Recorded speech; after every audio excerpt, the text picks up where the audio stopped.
Possible to ignore the homeless problem across the country. Machine Gun Kelly and I are going to meet the people living on the streets of LA.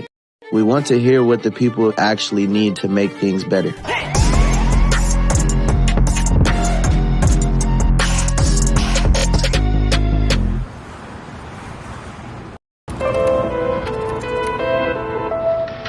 My friend Machine Gun Kelly cares a lot about homelessness, and we want to show the world what Skid Row is really like.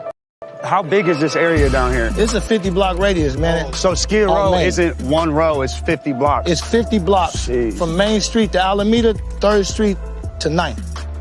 Crew Show knows everyone on Skid Row and everything that happens down here. If anyone can show us the real Skid Row, it's him. One thing that we put together was a Skid Row 3-on-3 basketball league.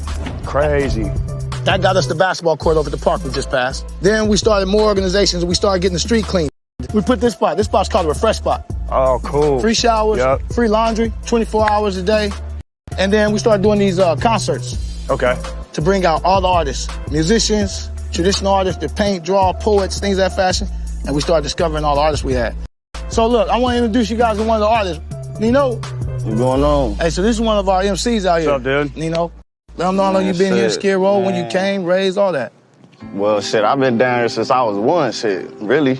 My mom grew up down here, grandpa, grandma, dad, you feel me, everybody. So shit, it was natural. I just fell into play, like, you feel me? So back and forth from Compton to here, schools, jumping different schools, you know, getting kicked out, typical. Started at 11, I'm like, I'm out of here. Give him something, Nino. I remember I was broke, and I ain't have $1 to my name on me. I'm in the trenches, told my mama ain't no change for me. I wish that I could trade places with my Uncle Mac. Without a doubt, I know that he'll do the same for me. Screaming free swag till they let him free. The law and the ops until I rest in peace. I ain't giving passes too much pride to sit and let it be.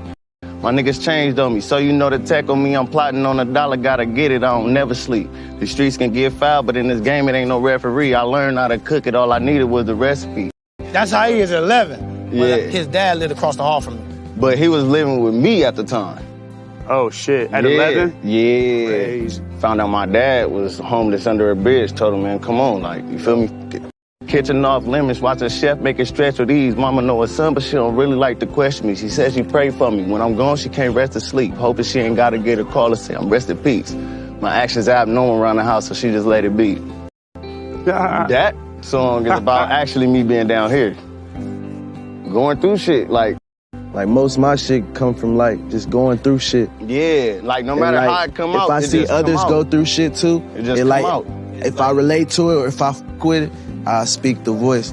Land. You know what's funny, bro? It's like I made this song called Till I Die. It's a song all about Cleveland. My label was like, the Cavs won the championship that same year.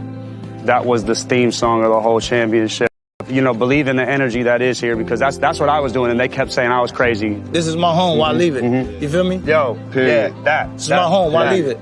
They tell you to leave because they never experienced. You feel what I'm saying? You wouldn't know from the outside looking in. I could go to where you from. I could go where you from. I might get love that I ain't never expected.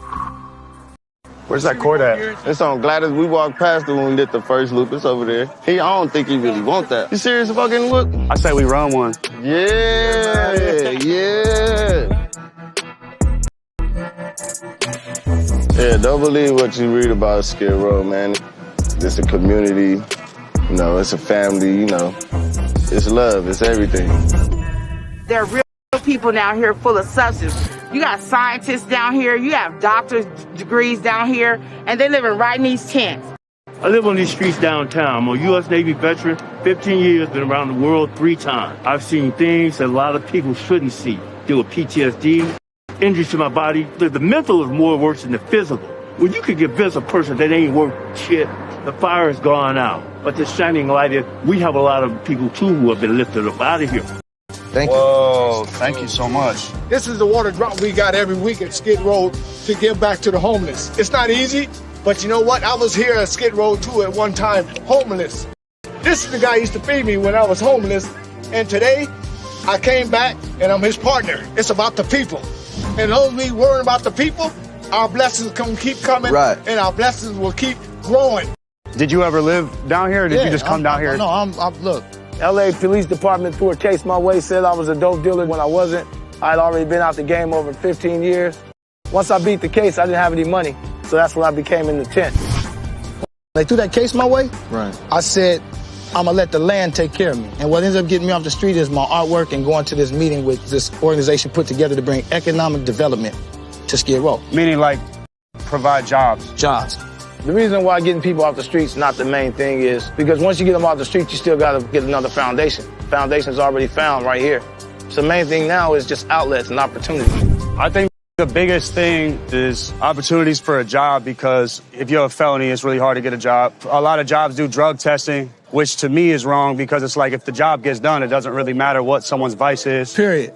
Yeah, man, the main thing I realized is no one's gonna come save us. When the COVID hit, they start talking about housing certain people. They start giving money to people. Why they never gave the money to these people a long time ago? Well, why do we pay taxes to causes that I don't even believe in, as opposed to paying them towards sheltering people on our streets? Think about LA's tax right now. That is taking crazy. half the check Yeah. for real. And half that check is just going to Prisons, pharmaceutical companies. prison. Can't be the only shelter, my nigga. I was diagnosed bipolar. I'm 10 years sober. I come from an influential family, so I had people there to help me. A lot of people down here have been deserted by their own families, you know what I mean? Help. You know, not even the government wants to help them, nobody. And so me and Crucial started Without Shelter to provide jobs, because ultimately... How do we teach a person how to fish? Right. What I learned was if I could sell, right, I'll never be hungry. And a lot of these people can sell. They just need to be given the resources. So we did watches. And then a person will see you with the watch and see and know that you're on the team. So there's two ways you can help the organization. Either expand and grow our network and you take the t-shirt and watch, or you give that product and they can go sell it for whatever price they can get. Yeah. And then they keep the money. We'll figure out what they wish to do even if they don't want to sell t-shirts and watches. Well, Without Shelter will help start a person's entrepreneurship. Right. You're bringing sandwiches, you're bringing tents, you're bringing everything to keep us right here, but you're not giving us nothing to change our narrative. Right, like no way to, speak your voice. Speak. You know what I mean? What is Skid Row? You feel me? And the crazy thing about it is a lot of people don't realize self-worth. Especially in places like this, because you're made to believe that it's not worthy of being proud of. Well, really, it's like, to me, I see a community that's stronger than communities that have millions and millions of dollars. Yeah, the togetherness is togetherness is amazing. This is it. Right? I mean, So, like, that's our way out. You know what I mean? The people. Because one thing, if you have self-worth and you know inner self, no matter where you at, it's your home. Because you know where your heart and your self-worth is. All our home. Feel me? I know all my neighbors. 50 blocks. I can go 50 blocks and I'm going to know people. And that's that flame. You got hella fuel. Hella fuel.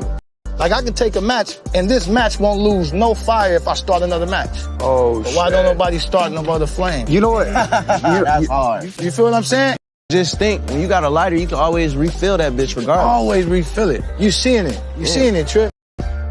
There's a real community of people in Skid Row trying to make something of themselves, from artists to musicians to people who just trying to survive. The most important thing they need is support to build their home and not displace them.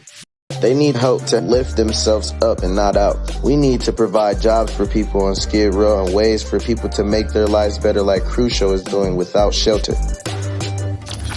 In the next episode, I'm sitting down with a therapist to hear why mental health is important.